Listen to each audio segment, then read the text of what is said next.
ਤੇ ਇਸ ਦੀ ਵਰਤੋਂ ਘਰਾਂ ਵਿੱਚ ਆਮ ਹੁੰਦੀ ਹੈ। ਆਮ ਹੀ ਇਹ ਸੋਚ ਲਿਆ ਜਾਂਦਾ ਹੈ ਜਿਵੇਂ ਸਿੱਖ ਧਰਮ ਦੇ ਵਿੱਚ ਸ਼ਰਾਬ ਦੀ ਕੋਈ ਮਨਾਹੀ ਹੀ ਨਾ ਹੋਵੇ। ਅਸੀਂ ਸਮਾਜਿਕ ਸਮਾਰੋਹਾਂ ਦੀ ਪਰਿਭਾਸ਼ਾ ਹੀ ਬਦਲ ਦਿੱਤੀ ਹੈ। ਵਿਆਹ ਸਿੱਖ ਧਰਮ ਅਨੁਸਾਰ ਇੱਕ ਪਵਿੱਤਰ ਰਸਮ ਹੈ, ਇਸੇ ਲਈ ਇਸ ਨੂੰ ਆਨੰਦ ਕਾਰਜ ਕਿਹਾ ਹੈ, ਜਿਸ ਦਾ ਸਮਾਜਿਕ ਅਤੇ ਅਧਿਆਤਮਿਕ ਸੰਦਰਭ ਗੁਰਬਾਣੀ ਵਿੱਚ ਪ੍ਰਾਪਤ ਹੈ। ਪਰ ਅੱਜ ਕੱਲ੍ਹ ਆਨੰਦ ਕਾਰਜ ਮਹਿਜ਼ ਇੱਕ ਰਸਮ ਵਜੋਂ ਝਟਪਟ ਕਰ ਲਏ ਜਾਂਦੇ ਹਨ ਅਤੇ ਸਾਰਾ ਜ਼ੋਰ ਮੈਰਿਜ ਪੈਲਸਾਂ ਵਿੱਚ ਸ਼ਰਾਬ ਵਰਤਾਉਣ 'ਤੇ ਲਾ ਦਿੱਤਾ ਜਾਂਦਾ ਹੈ। ਕੁਝ ਮਹੀਨੇ ਹੋਏ ਪੰਜਾਬੀ ਦੀ ਇੱਕ ਅਖਬਾਰ ਵਿੱਚ ਡਾਕਟਰਾਂ ਵੱਲੋਂ ਕੀਤੀ ਗਈ ਸਰਜਰੀ ਖੋਜ ਦਾ ਖੁਲਾਸਾ ਕੀਤਾ ਹੋਇਆ ਸੀ ਇਸ ਸਿਰਲੇਖ ਹੇਠ, ਜੇ ਬਾਬਾ ਪੀਂਦਾ ਹੈ ਤਾਂ ਪੋਤਾ ਵੀ ਬੜਕਾ ਮਾਰੇਗਾ। ਭਾਵ ਡਾਕਟਰਾਂ ਦੀ ਨਵੀਂ ਖੋਜ ਅਨੁਸਾਰ ਜੇ ਕੋਈ ਮਨੁੱਖ ਸ਼ਰਾਬ ਦਾ ਸੇਵਨ ਕਰਦਾ ਹੈ ਤਾਂ ਇਹ ਇੱਕ ਖਾਨਦਾਨੀ ਰੋਗ ਬਣ ਸਕਦਾ ਹੈ, ਇੱਕ ਜੈਨੇਟਿਕ ਸਮੱਸਿਆ ਬਣ ਸਕਦੀ ਹੈ। ਇਹ ਜਿਵੇਂ ਸ਼ੂਗਰ ਜਾਂ ਬਲੱਡ ਪ੍ਰੈਸ਼ਰ ਹੈ। ਵੈਸੇ ਵੀ ਆਪ ਸੇਵਨ ਕਰਨ ਵਾਲਾ ਬਜ਼ੁਰਗ ਆਪਣੇ ਬੱਚਿਆਂ ਨੂੰ ਕਿਵੇਂ ਮਨਾ ਕਰੇਗਾ? ਇਹ ਇੱਕ ਜ਼ਰੂਰੀ ਧਿਆਨ ਮੰਗਦਾ ਤੱਥ ਹੈ। ਆਪ ਨਾ ਬੁੱਝਾਂ ਲੋਕ ਬੁਝਾਈ ਐਸਾ ਆਗੂ ਹੋਣ।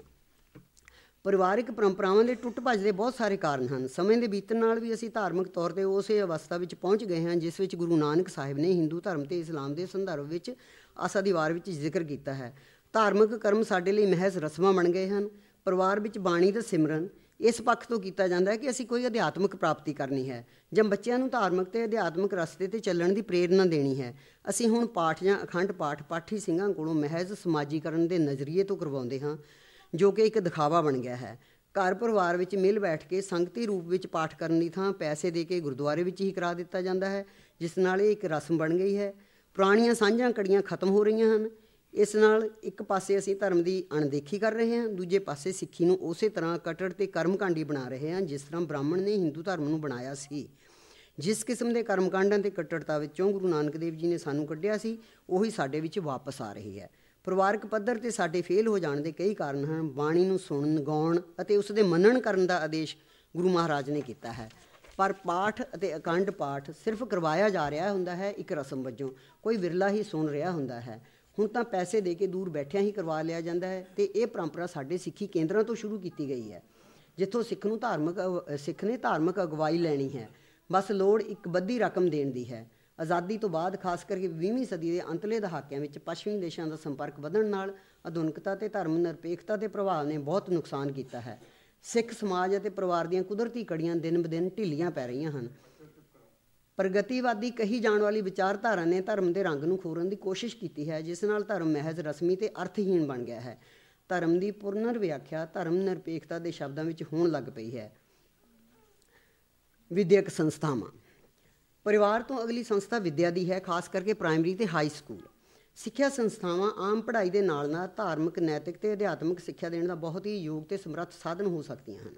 ਪਰਿਵਾਰ ਵਿੱਚ ਘਰ ਦੇ ਵਡੇਰੇ, ਖਾਸ ਕਰਕੇ ਦਾਦਾ ਦਾਦੀ, ਮਾਤਾ ਪਿਤਾ ਆਮ ਤੌਰ 'ਤੇ ਧਾਰਮਿਕ ਆਗੂ ਅਤੇ ਅਧਿਆਪਕ ਦਾ ਕੰਮ ਕਰਦੇ ਹਨ ਅਤੇ ਬੱਚਿਆਂ ਦੇ ਧਾਰਮਿਕ ਨੁਕਤਾ ਨਿਗਾਹ 'ਤੇ ਅਸਰਅੰਦਾਜ਼ ਹੁੰਦੇ ਹਨ। ਸਕੂਲ ਵਿੱਚ ਅਧਿਆਪਕ ਨੇ ਬੱਚੇ ਜਾਂ ਬੱਚੀ ਨੂੰ ਧਾਰਮਿਕ ਅਤੇ ਅਧਿਆਤਮਿਕ ਰਸਤੇ 'ਤੇ ਪਾਉਣਾ ਹੁੰਦਾ ਹੈ। ਪੁਰਾਤਨ ਭਾਰਤ ਵਿੱਚ ਇਹ ਪਰੰਪਰਾ ਗੁਰੂਕੁਲ ਜਾਂ ਰਿਸ਼ੀ ਆਸ਼ਰਮਾਂ ਵਿੱਚ ਕਾਇਮ ਰਹੀ ਹੈ, ਜਿੱਥੇ ਵਰਣ ਆਸ਼ਰਮ ਧਰਮ ਅਨੁਸਾਰ ਸਿੱਖਿਆ ਦਿੱਤੀ ਜਾਂਦੀ ਸੀ। ਆਧੁਨਿਕ ਸਮੇਂ ਵਿੱਚ DAV ਸਕੂਲਾਂ ਕਾਲਜਾਂ ਦੀ ਉਦਾਹਰਨ ਲਈ ਜਾ ਸਕਦੀ ਹੈ, ਜੋ ਬਹੁਤ ਹੀ ਸੰਸਥਾਗਤ ਵਿਉਂਤਬੰਦੀ ਨਾਲ ਆਮ ਪੜ੍ਹਾਈ ਦੇ ਨਾਲ ਨਾਲ ਧਾਰਮਿਕ ਅਤੇ ਅਧਿਆਤਮਿਕ ਸਿੱਖਿਆ ਦਿੰਦੇ ਹਨ। ਜਦੋਂ ਅਧਿਆਪਕਾਂ ਦੀ ਚੋਣ ਕੀਤੀ ਜਾਂਦੀ ਹੈ ਤਾਂ ਕਮੇਟੀ ਇਸ ਪੱਖੋਂ ਬਹੁਤ ਹੀ ਚੇਤੰਨ ਹੁੰਦੀ ਹੈ। DAV ਸੰਸਥਾਵਾਂ ਦੀ ਇੱਕ ਕੇਂਦਰੀ ਕਮੇਟੀ ਹੁੰਦੀ ਹੈ ਜੋ ਲੋਕਲ ਕਮੇਟੀਆਂ ਦੇ ਕੰਮਕਾਜ ਦਾ ਨਿਰੀਖਣ ਕਰਦੀ ਹੈ। ਸੋਸ਼ਲ ਐਂਥਰੋਪੋਲੋਜੀ ਦੀਆਂ ਖੋਜਾਂ ਅਨੁਸਾਰ ਪੁਰਾਣੇ ਅਤੇ ਅਤਿ ਆਧੁਨਿਕ ਸਮਾਜਾਂ ਵਿੱਚ ਨੌਜਵਾਨਾਂ ਨੂੰ ਆਮ ਘਰੇਲੂ ਸਮਾਜ, ਖਾਸ ਕਰਕੇ ਰਸਮਾਂ, ਫਰਜ਼ਾਂ, ਖਾਸ ਲੀਡਰਸ਼ਿਪ ਨਾਲ ਜੋੜ ਕੇ ਰੱਖਿਆ ਜਾਂਦਾ ਹੈ ਤਾਂ ਕਿ ਉਹਨਾਂ ਨੂੰ ਸਮਾਜਿਕ ਨਜ਼ਰੀਏ ਤੋਂ ਤਿਆਰ ਕੀਤਾ ਜਾ ਸਕੇ। ਕੁਝ ਸਮਾਜ ਨੌਜਵਾਨਾਂ ਦੀ ਸਿੱਖਿਆ ਵੱਲ ਖਾਸ ਧਿਆਨ ਦਿੰਦੇ ਹਨ। ਅਸੀਂ ਦੇਖਿਆ ਹੈ ਕਿ ਈਸਾਈ ਮਿਸ਼ਨਰੀ ਦੁਨੀਆ ਵਿੱਚ ਜਿੱਥੇ ਜਿੱਥੇ ਵੀ ਗਏ ਅਤੇ ਉਹਨਾਂ ਨੇ ਈਸਾਈ ਧਰਮ ਦਾ ਪ੍ਰਚਾਰ ਕੀਤਾ ਤਾਂ ਸਭ ਤੋਂ ਪਹਿਲੀ ਗੱਲ ਉਹਨਾਂ ਨੇ ਚਰਚ ਦੇ ਨਾਲ ਕੌਨਵੈਂਟ ਸਕੂਲ ਅਤੇ ਮੈਡੀਕਲ ਸੈਂਟਰ ਖੋਲ੍ਹਣ ਦੀ ਕੀਤੀ ਤਾਂ ਕਿ ਉਹ ਗਰੀਬ ਲੋਕਾਂ ਦੀ ਮਦਦ ਕਰ ਸਕਣ ਅਤੇ ਉਹਨਾਂ ਨੂੰ ਆਪਣੇ ਧਰਮ ਵੱਲ ਖਿੱਚ ਸਕਣ। ਓਪਰੀਆਂ ਥਾਵਾਂ 'ਤੇ ਜਾ ਕੇ ਈਸਾ ਮਸੀਹ ਦਾ ਸੰਦੇਸ਼ ਫੈਲਾਉਣ ਵਿੱਚ ਸਭ ਤੋਂ ਵੱਧ ਯੋਗਦਾਨ ਉਹਨਾਂ ਦੇ ਕੌਨਵੈਂਟ ਸਕੂਲਾਂ ਨੇ ਪਾਇਆ। ਈਸਾਈਅਤ ਵੱਲ ਲੋਕਾਂ ਨੂੰ ਖਿੱਚਣ ਲਈ ਅਤੇ ਸਿਖਲਾਈ ਦੇਣ ਲਈ ਜਿਹੜੇ ਈਸਾਈ ਧਰਮ ਅਪਣਾ ਲੈਂਦੇ ਸੀ ਉਹਨਾਂ ਨੂੰ ਵਿੱਦਿਆ ਮੁਫਤ ਦਿੱਤੀ ਜਾਂਦੀ ਸੀ ਅਤੇ ਇਹ ਪ੍ਰਕਿਰਿਆ ਅੱਜ ਤੱਕ ਵੀ ਕਾਇਮ ਹੈ। ਧਾਰਮਿਕ ਸੰਸਥਾਵਾਂ ਨਾਲ ਜੁੜੀਆਂ ਹੋਈਆਂ ਵਿਦਿਅਕ ਸੰਸਥਾਵਾਂ ਸਹੀ ਅਧਿਆਤਮਿਕ ਅਨੁਭਵ ਅਤੇ ਧਰਮ ਲਈ ਸਤਿਕਾਰ ਪੈਦਾ ਕਰਨ ਵਿੱਚ ਬਹੁਤ ਭੂਮਿਕਾ ਨਿਭਾ ਸਕਦੀਆਂ ਹਨ। ਧਾਰਮਿਕ ਅਤੇ ਨੈਤਿਕ ਕੀਮਤਾਂ ਅਪਣਾਉਣ ਲਈ ਸਹੀ ਤਰੀਕੇ ਨਾਲ ਤਿਆਰੀ ਕਰਾ ਸਕਦੀਆਂ ਹਨ। ਮਨ ਅਤੇ ਸਰੀਰ ਦਾ ਅਨੁਸ਼ਾਸਨ ਪੈਦਾ ਕਰ ਸਕਦੀਆਂ ਹਨ, ਜੋ ਇੱਕ ਤੰਦਰੁਸਤ ਸਮਾਜ ਦੀ ਸਿਰਜਣਾ ਲਈ ਬਹੁਤ ਕੀਮਤੀ ਹੈ। ਹੁਣ ਸਿੱਖ ਵਿਦਿਅਕ ਸੰਸਥਾਵਾਂ ਵੱਲ ਆਈਏ। ਸ਼੍ਰੋਮਣੀ ਗੁਰਦੁਆਰਾ ਪ੍ਰਬੰਧਕ ਕਮੇਟੀ ਇਤਿਹਾਸਕ ਸਿੱਖ ਸੰਸਥਾਵਾਂ ਜਾਂ ਪ੍ਰਮੁੱਖ ਗੁਰਦੁਆਰਿਆਂ ਦੇ ਪ੍ਰਬੰਧ ਲਈ ਜ਼ਿੰਮੇਵਾਰ ਹੈ। ਸਿੱਖ ਧਾਰਮਿਕ ਸੰਸਥਾਵਾਂ ਦੇ ਪ੍ਰਬੰਧ ਅਤੇ ਸਿੱਖ ਧਰਮ ਦੇ ਪ੍ਰਚਾਰ ਲਈ ਇਹ ਹਰ ਤਰ੍ਹਾਂ ਨਾਲ ਇਹਦੀ ਰਿਸਪੌਂਸਿਬਿਲਿਟੀ ਬਣਦੀ ਹੈ SGPC ਦੀ। ਇਹ ਇੱਕ ਚੁਣੀ ਹੋਈ ਸੰਸਥਾ ਹੈ ਅਤੇ ਇਸ ਨੂੰ ਸਿੱਖਾਂ ਦੀ ਮਿੰਨੀ ਪਾਰਲੀਮੈਂਟ ਵੀ ਕਿਹਾ ਜਾਂਦਾ ਹੈ।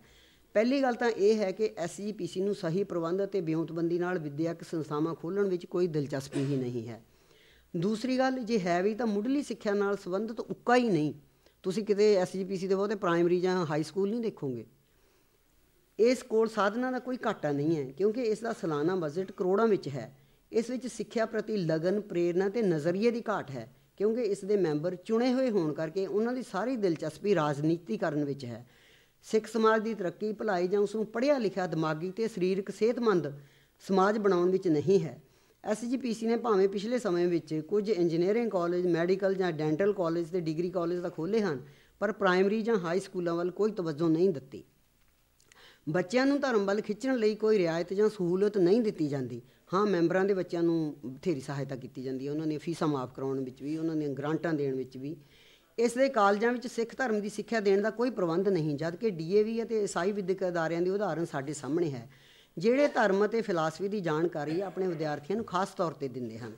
ਖਾਲਸਾ ਕਾਲਜ ਅੰਮ੍ਰਿਤਸਰ ਦੇ ਨਮੂਨੇ ਦੇ ਕੋਈ ਹੋਰ ਖਾਲਸਾ ਕਾਲਜ ਨਹੀਂ ਬਣਿਆ ਜਿੱਥੇ ਸਿੱਖ ਫਿਲਾਸਫੀ, ਸਿੱਖ ਇਤਿਹਾਸ ਦੀ ਉਚੇਚ ਨਾਲ ਪੜ੍ਹਾਈ ਕਰਾਈ ਜਾਂਦੀ ਹੋਵੇ।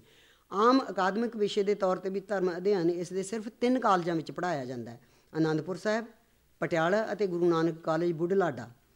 ਜਦੋਂ ਇਸ ਦੇ ਵਿੱਦਿਅਕ ਅਦਾਰਿਆਂ ਵਿੱਚ ਅਧਿਆਪਕਾਂ ਦੀ ਨਿਯੁਕਤੀ ਕੀਤੀ ਜਾਂਦੀ ਹੈ ਤਾਂ ਇਸ ਗੱਲ ਵੱਲ ਬਿਲਕੁਲ ਪਰਵਾਹ ਨਹੀਂ ਇਸ ਗੱਲ ਦੀ ਕੀਤੀ ਜਾਂਦੀ ਕਿ ਉਹਨਾਂ ਨੂੰ ਸਿੱਖ ਧਰਮ ਵਿੱਚ ਜਿਹੜੇ ਟੀਚਰ ਉਹ ਰੱਖਦੇ ਆ ਉਹਨਾਂ ਨੂੰ ਕੋਈ ਦਿਲਚਸਪੀ ਵੀ ਹੈ ਕਿ ਨਹੀਂ। ਪ੍ਰਾਈਵੇਟ ਖਾਲਸਾ ਸਕੂਲ ਵੀ ਹਨ ਪਰ ਉਹਨਾਂ ਦੀਆਂ ਪ੍ਰਬੰਧਨ ਕਮੇਟੀਆਂ ਨੂੰ ਇਸ ਦਾ ਕੋਈ ਪਰਵਾਹ ਨਹੀਂ ਕਿਉਂਕਿ ਉਹਨਾਂ ਲਈ ਤਾਂ ਇਹ ਬਹੁਤ ਹੀ ਵਧੀਆ ਇੱਕ ਬਿਜ਼ਨਸ ਬਣ ਚੁੱਕੀ ਹੋਈ ਹੈ। SGPC ਦੇ ਮੈਂਬਰ ਚੋਣਾਂ ਜਿੱਤਣ ਲਈ ਹਰ ਹਰਬਾ ਵਰਤਦੇ ਨੇ ਅਤੇ ਹਰ ਤਰ੍ਹਾਂ ਦੇ ਨਸ਼ੇ ਵਰਤਾਉਂਦੇ ਨੇ। ਇਹ ਅਸੀਂ ਆਮ ਅਖਬਾਰਾਂ ਵਿੱਚ ਪੜ੍ਹਦੇ ਰਹਿੰਦੇ ਹਾਂ। ਪਿਛਲੀਆਂ ਚੋਣਾਂ ਤੋਂ ਬਾਅਦ ਅਨੰਦਪੁਰ ਸਾਹਿਬ ਖਾਲਸਾ ਕਾਲਜ ਵਿੱਚ ਕੈਂਪ ਦੇ ਉਦਘਾਟਨ ਵੇਲੇ ਇੱਕ ਮੈਂਬਰ ਨੇ ਬੜਾ ਵੱਧ ਚੜ੍ਹ ਕੇ ਨਸ਼ਿਆਂ ਦੇ ਖਿਲਾਫ ਬੋਲਿਆ ਅਤੇ ਮੈਂ ਉਹਨਾਂ ਨੂੰ ਇੱਕ ਸਵਾਲ ਕੀਤਾ। ਉਦੋਂ ਵੀ ਇਲੈਕਸ਼ਨਾਂ ਹੋ ਕੇ ਹੀ ਹਟੀਆਂ ਸੀ SGPC ਦੇ, ਅਤੇ ਅਖਬਾਰਾਂ ਵਿੱਚ ਬੜਾ ਆਇਆ ਸੀ ਇਸ ਗੱਲ ਬਾਰੇ ਵੀ ਕਿੰਨੇ ਨਸ਼ੇ ਵਰਤਾਏ ਗਏ ਨੇ, ਕਿੰਨੀ ਭੁੱਕੀ ਵੰਡੀ ਹੈ, ਕਿੰਨੀ ਅਫੀਮ ਵੰਡੀ ਹੈ, ਕਿੰਨੀ ਸ਼ਰਾਬ ਵੰਡੀ ਹੈ।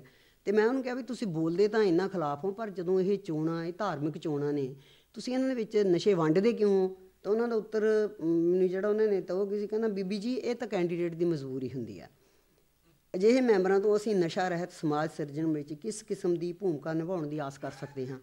ਇਹਨਾਂ ਨੂੰ ਕੌਮ ਦੀ ਕੋਈ ਪਰਵਾਹ ਨਹੀਂ ਹੈ। SGPC ਤਾਂ ਰਾਜਨੀਤੀ ਵਿੱਚ ਅੱਗੇ ਵਧਣ ਲਈ ਇਹਨਾਂ ਵਾਸਤੇ ਪੌੜੀ ਦਾ ਪਹਿਲਾ ਡੰਡਾ ਹੈ। ਤੀਸਰੀ ਹੈਗੀ ਹੈ ਧਾਰਮਿਕ ਸੰਸਥਾ ਅਥਵਾ ਗੁਰਦੁਆਰਾ। ਇਸ ਤੋਂ ਅੱਗੇ ਧਾਰਮਿਕ ਸੰਸਥਾ ਜਾਂ ਪੂਜਾ ਇਬਾਰਤ ਦੀ ਸੰਸਥਾ ਆਉਂਦੀ ਹੈ। ਮੁੱਢਲੇ ਰੂਪ ਵਿੱਚ ਇਸ ਨੂੰ ਧਰਮਸਾਲ ਕਿਹਾ ਜਾਂਦਾ ਸੀ, ਜਿਵੇਂ ਭਾਈ ਗੁਰਦਾਸ ਨੇ ਜ਼ਿਕਰ ਕੀਤਾ ਹੈ, ਘਰ ਘਰ ਅੰਦਰ ਧਰਮਸਾਲ ਹੋਵੇ ਕੀਰਤਨ ਸਦਾ ਵਸੋਆ। ਉਹ ਸਥਾਨ ਜਿੱਥੇ ਗੁਰੂ ਦਾ ਵਾਸ ਹੈ, ਭਾਵ ਗੁਰੂ ਦਾ ਨਿਵਾਸ ਸਥਾਨ। ਹੋਰ ਧਰਮਾਂ ਦੀ ਤਰ੍ਹਾਂ ਸਿੱਖ ਧਰਮ ਵਿੱਚ ਵੀ ਧਾਰਮਿਕ ਸਥਾਨ ਦਾ ਬਹੁਤ ਮਹੱਤਵ ਹੈ, ਸਗੋਂ ਕਹਿਣਾ ਚਾਹੀਦਾ ਹੈ ਕਿ ਇਹ ਬਾਕੀਆਂ ਨਾਲੋਂ ਵੀ ਵੱਧ ਮਹੱਤਵਪੂਰਨ ਹੈ। ਕਿਉਂਕਿ ਸਮਾਜਿਕ ਧਰਮ ਹੋਣ ਦੇ ਨਾਤੇ ਸਿੱਖ ਧਰਮ ਵਿੱਚ ਸੰਗਤ ਨੂੰ ਵਿਸ਼ੇਸ਼ ਸਥਾਨ ਪ੍ਰਾਪਤ ਹੈ। ਸੰਗਤ ਵਿੱਚੋਂ ਹੀ ਸਿੱਖ ਧਰਮ ਨੇ ਧਰਮ ਦੀ ਸਿੱਖਿਆ ਲੈਣੀ ਹੈ ਅਤੇ ਅਧਿਆਤਮਿਕ ਅਨੁਭਵ ਕਰਨਾ ਹੈ। ਸਿੱਖ ਧਰਮ ਵਿੱਚ ਵਿਅਕਤੀਗਤ ਮੁਕਤੀ ਦਾ ਕੋਈ ਸੰਕਲਪ ਨਹੀਂ ਹੈ। ਸਿੱਖ ਧਰਮ ਦਾ ਮੁਕਤੀ ਦਾ ਸੰਕਲਪ ਸਗਲ ਤਰਾਈ ਭਾਵ ਸਾਰੇ ਸਮਾਜ ਦੀ ਮੁਕਤੀ ਨਾਲ ਜੁੜਿਆ ਹੋਇਆ ਹੈ। ਗੁਰੂ ਨਾਨਕ ਦੇਵ ਆਪਣੀਆਂ ਉਦਾਸੀਆਂ ਦੌਰਾਨ ਜਿੱਥੇ ਜਿੱਥੇ ਵੀ ਗਏ ਉੱਥੇ ਉੱਥੇ ਉਹਨਾਂ ਨੇ ਸੰਗਤਾਂ ਸਥਾਪਿਤ ਕੀਤੀਆਂ।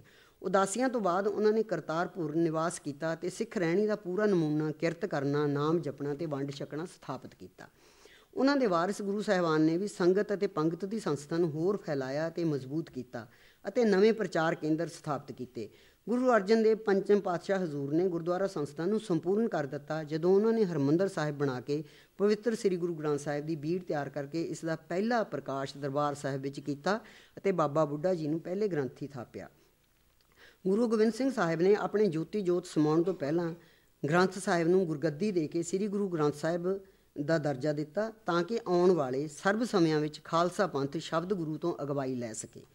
ਕਹਿਣ ਤੋਂ ਭਾਵ ਇਹ ਹੈ ਕਿ ਸਾਰੀ ਪਰੰਪਰਾ ਦੀ ਸਥਾਪਤੀ ਗੁਰੂ ਸਾਹਿਬਾਨ ਨੇ ਆਪਣੇ ਜੀਵਨ ਕਾਲ ਦੇ ਵਿੱਚ ਹੀ ਕਰ ਦਿੱਤੀ ਸੀ, ਆਪਣੇ ਹੱਥੀਂ ਕਰ ਦਿੱਤੀ ਸੀ, ਜੋ ਕਿ ਧਰਮਾਂ ਦੇ ਇਤਿਹਾਸ ਵਿੱਚ ਇੱਕ ਵਿਲੱਖਣ ਅਤੇ ਮਹੱਤਵਪੂਰਨ ਤੱਥ ਹੈ।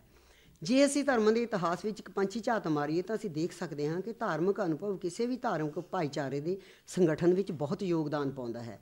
ਜੇ ਅਸੀਂ ਧਰਮਾਂ ਦੇ ਵਿਕਾਸ ਦੇ ਇਤਿਹਾਸ ਨੂੰ ਘੋਖੀਏ ਤਾਂ ਇਹ ਤੱਥ ਉਜਾਗਰ ਹੁੰਦਾ ਹੈ ਕਿ ਸਭ ਤੋਂ ਪਹਿਲਾਂ ਧਾਰਮਿਕ ਅਨੁਭਵ ਧਾਰਮਿਕ ਗਰੁੱਪ ਜਾਂ ਭਾਈਚਾਰੇ ਨੂੰ ਸੰਗਠਿਤ ਕਰਨ ਵਿੱਚ ਸਹਾਈ ਹੁੰਦਾ ਹੈ। ਧਰਮ ਦੇ ਸਮਾਜ ਵਿਗਿਆਨੀਆਂ ਦੇ ਅਨੁਸਾਰ ਭਾਈਚਾਰੇ ਦੇ ਵਿਕਾਸ ਦੀ ਅਵਸਥਾ ਵਿੱਚ ਮੁੱਖ ਜ਼ੋਰ ਇਸ ਅਨੁਭਵ ਦੇ ਤੱਤਸਾਰ 'ਤੇ ਦਿੱਤਾ ਹੁੰਦਾ ਹੈ ਕਿ ਪਰਮਾਤਮਾ ਦੇ ਨਾਲ ਮਨੁੱਖ ਦਾ ਰਿਸ਼ਤਾ ਕੀ ਹੋਣਾ ਚਾਹੀਦਾ।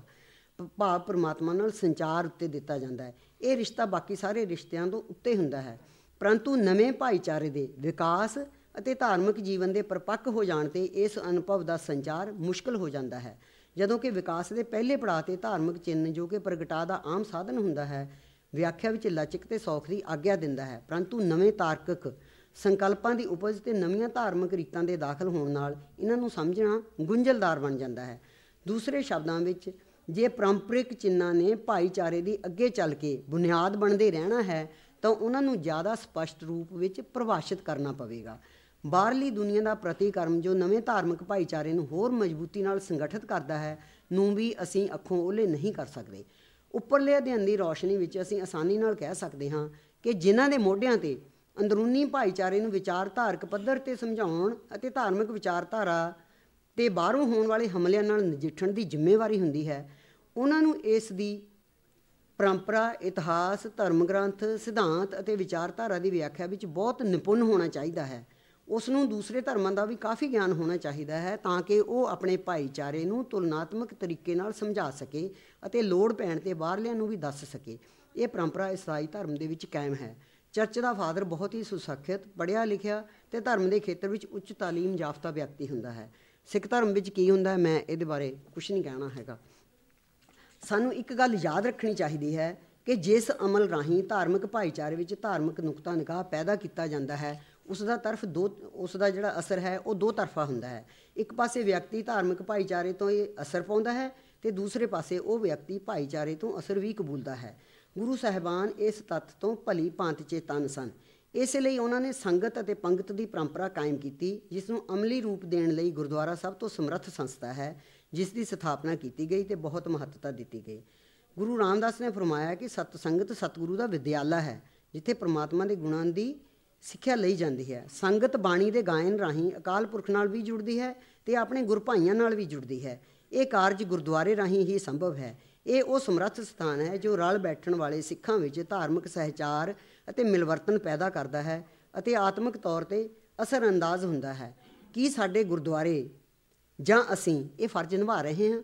ਨਹੀਂ, ਅਸੀਂ ਆਪਣਾ ਫਰਜ਼ ਨਹੀਂ ਨਿਭਾ ਰਹੇ, ਕਿਉਂਕਿ ਇੱਕ ਭਾਈਚਾਰੇ ਦੇ ਤੌਰ 'ਤੇ ਸਾਡੀ ਦਿਲਚਸਪੀ ਸਿਰਫ ਤਾਕਤ ਦੀ ਰਾਜਨੀਤੀ ਵਿੱਚ ਹੈ ਅਤੇ ਰਾਜਨੀਤਿਕ ਨੇਤਾ ਹੀ ਸਾਡਾ ਰੋਲ ਮਾਡਲ ਬਣ ਗਿਆ ਹੈ। ਗੁਰਦੁਆਰੇ ਸਾਡੀ ਸਤ੍ਹਾ ਹਥਿਆਉਣ ਲਈ ਲੜਾਈ ਦਾ ਕੇਂਦਰ ਤਾਂ ਬਣ ਗਏ ਹਨ। ਅਸੀਂ ਗੁਰਦੁਆਰਿਆਂ ਵੱਲ ਜੇ ਕੋਈ ਧਿਆਨ ਦੇ ਰਹੇ ਹਾਂ ਤਾਂ ਕਾਰ ਸੇਵਾ ਰਾਹੀਂ ਪੁਰਾਤਨ ਨਿਸ਼ਾਨੀਆਂ ਦਾ ਢਾਓ ਵਾੜਾ ਕਰਕੇ ਮਾਰਬਲ ਲਾਉਣ ਵੱਲ ਦੇ ਰਹੇ ਹਾਂ, ਜੋ ਸੰਗਤ ਲਈ ਅਣਸੁਖਾਵੀਂ ਬਣਦੀ ਜਾ ਰਹੀ ਹੈ, ਜਾਂ ਸਾਡਾ ਧਿਆਨ ਗੋਲਕ ਵੱਲ ਹੈ। ਸਾਡੇ ਪ੍ਰਚਾਰਕ ਸਿੱਖ ਭਾਈਚਾਰੇ ਨੂੰ ਇਹ ਤਾਂ ਦੱਸਦੇ ਆਏ ਹਨ ਕਿ ਸ਼ਹੀਦ ਕਿਵੇਂ ਹੋਣਾ ਹੈ, ਪਰ ਨੌਜਵਾਨਾਂ ਨੂੰ ਕਦੀ ਇਹ ਨਹੀਂ ਸਿਖਾਇਆ ਕਿ ਜਿਉਣਾ ਕਿਵੇਂ ਹੈ, ਕਿਉਂਕਿ ਜਿਉਂ ਹੀ ਸੱਤਾ ਤੋਂ ਬਾਹਰ ਹੋਏ ਉਦੋਂ ਹੀ ਮੋਰਚੇ ਲਾਉਣ ਲਈ ਇਹ ਰਾਜਨੀਤਿਕ ਲੋਕਾਂ ਦੀ ਲੋੜ ਬਣ ਜਾਂਦੀ ਹੈ। ਗੁਰੂ ਮਹਾਰਾਜ ਨੇ ਸਾਨੂੰ ਸਿਰਫ ਮਰਨ ਦੀ ਹੀ ਜਾਚ ਨਹੀਂ ਸਿਖਾਈ, ਸਗੋਂ ਗੁਰੂ ਵਾਲਾ ਹੋ ਕੇ ਜਿਉਣਾ ਕਿਵੇਂ ਹੈ ਇਹ ਵੀ ਦੱਸਿਆ ਹੈ। ਇਹ ਗੁਰਦੁਆਰੇ ਦਾ ਕਾਰਜ ਹੈ ਕਿ ਉਹ ਅੰਦਰੋਂ ਉੱਠਣ ਵਾਲੇ ਸ਼ੰਕਿਆਂ ਦੀ ਨਿਵਰਤੀ ਕਰੇ ਅਤੇ ਬਾਹਰੋਂ ਹੋਣ ਵਾਲੇ ਵਿਚਾਰਧਾਰਕ ਹਮਲਿਆਂ ਦਾ ਉੱਤਰ ਦੇਵੇ। ਇਹ ਤਾਂ ਹੀ ਸੰਭਵ ਹੈ ਜੇ ਸਾਡੇ ਧਾਰਮਿਕ ਆਗੂ ਸਿੱਖ ਥਿਆਲੋਜੀ ਅਤੇ ਸਿੱਖ ਫਿਲਾਸਫੀ ਦਾ ਸਹੀ ਗਿਆਨ ਰੱਖਣਗੇ। ਗੁਰੂ ਸਾਹਿਬਾਨ ਨੇ ਫੈਸਲਾਕੁਨ ਅਧਿਆਤਮਿਕ ਅਨੁਭਵ ਕੀਤਾ ਜੋ ਉਹਨਾਂ ਸਾਰਿਆਂ ਨਾਲ ਜੁੜਨ ਦੀ ਜਾਂਚ ਦੱਸਦਾ ਹੈ ਜਿਨ੍ਹਾਂ ਨੂੰ ਇਸ ਵਿੱਚ ਸ਼ਰਧਾ ਹੈ। ਉਹਨਾਂ ਨੇ ਆਪਣੇ ਅਧਿਆਤਮਿਕ ਅਨੁਭਵ ਨੂੰ ਪਵਿੱਤਰ ਬਾਣੀ ਦੇ ਰੂਪ ਵਿੱਚ ਸ੍ਰੀ ਗੁਰੂ ਗ੍ਰੰਥ ਸਾਹਿਬ ਵਿੱਚ ਇਕੱਤਰ ਕੀਤਾ ਅਤੇ ਇਸ ਵਿੱਚ ਜਿਉਣ ਅਤੇ ਮਰਨ ਦੋਹਾਂ ਦੀ ਕਲਾ ਪ੍ਰਗਟ ਕੀਤੀ। ਉਹਨਾਂ ਨੇ ਭਗਤੀ ਦੀ ਜਾਂਚ ਅਤੇ ਰੱਬ ਨੂੰ ਧਿਆਉਣ ਦੀਆਂ ਪੂਜਾ ਵਿਧੀਆਂ ਦੱਸੀਆਂ। ਨੈਤਿਕ ਨਜ਼ਰੀਆ ਨਿਰਧਾਰਿਤ ਕਰਨ ਲਈ ਇਹਨਾਂ ਨੂੰ ਅਮਲੀ ਰੂਪ ਦਿੱਤਾ ਅਤੇ ਕਾਰਜ ਖੇਤਰ ਵੀ ਨਿਰਧਾਰਿਤ ਕੀਤਾ। ਇਸ ਦੇ ਨਾਲ ਹੀ ਖਾਲਸਾ ਪੰਥ ਨੂੰ ਇਹ ਵੀ ਹੱਕ ਦਿੱਤਾ ਕਿ ਸ਼ਬਦ ਗੁਰੂ ਦੀ ਅਗਵਾਈ ਵਿੱਚ ਉਹ ਸਮੇਂ ਦੀ ਲੋੜ ਅਨੁਸਾਰ ਨਿਯਮ ਬਣਾ ਸਕੇ। ਪਰ ਅਸੀਂ ਇੱਥੇ ਵੀ ਸਿੱਖ ਦੇ ਤੌਰ 'ਤੇ ਫੇਲ ਹੋ ਗਏ ਹਾਂ। ਨਿੱਜੀ ਡੇਰੇ ਦਿਨੋਂ ਦਿਨ ਵੱਧਦੇ ਜਾ ਰਹੇ ਹਨ ਅਤੇ ਸ੍ਰੀ ਗੁਰੂ ਗ੍ਰੰਥ ਸਾਹਿਬ ਦੇ ਨਾਮ 'ਤੇ ਆਪਣੀ ਨਿੱਜੀ ਵਿਚਾਰਧਾਰਾ ਦਾ ਪ੍ਰਚਾਰ ਕਰ ਰਹੇ ਹਨ ਅਤੇ ਦਿਨੋਂ ਦਿਨ ਸਿੱਖ ਇਹਨਾਂ ਡੇਰਿਆਂ ਵੱਲ ਜਾ ਰਹੇ ਨੇ। ਇਹ ਕਿਉਂ ਵਾਪਰ ਰਿਹਾ ਹੈ? ਕਿਉਂਕਿ ਗੁਰਦੁਆਰੇ ਆਪਣਾ ਕਾਰਜ ਸਹੀ ਦਿਸ਼ਾ ਵਿੱਚ ਨਹੀਂ ਕਰ ਰਹੇ। ਸਾਨੂੰ ਵਰਤਮਾਨ ਹਾਲਾਤ ਪ੍ਰਤੀ ਚੇਤੰਨ ਹੋਣਾ ਚਾਹੀਦਾ ਹੈ ਅਤੇ ਆਪਣੇ ਨੌਜਵਾਨਾਂ ਨੂੰ ਸੰਭਾਲਣਾ ਚਾਹੀਦਾ ਹੈ। ਇੱਕ ਕੌਮ ਦੇ ਤੌਰ 'ਤੇ 21ਵੀਂ ਸਦੀ ਵਿੱਚ ਪ੍ਰਵੇਸ਼ ਕਰਕੇ ਵੀ ਇਸ ਦਾ ਇੱਕ ਦਹਾਕਾ ਮੁੱਕਣ ਵਾਲਾ ਹੈ। ਇਹ ਫੈਸਲਾ ਨਹੀਂ ਕਰ ਸਕੇ ਕਿ ਕੀ ਉਹ ਰਚਨਾਵਾਂ ਵੀ ਦਸਮ ਪਾਤਸ਼ਾਹ ਹਜ਼ੂਰ ਦੀਆਂ ਹੋ ਸਕਦੀਆਂ ਹਨ, ਜਿਨ੍ਹਾਂ ਵਿੱਚ ਹਰ ਤਰ੍ਹਾਂ ਦੇ ਨਸ਼ਿਆਂ ਜਿਵੇਂ ਮਦਰਾ, ਅਫੀਮ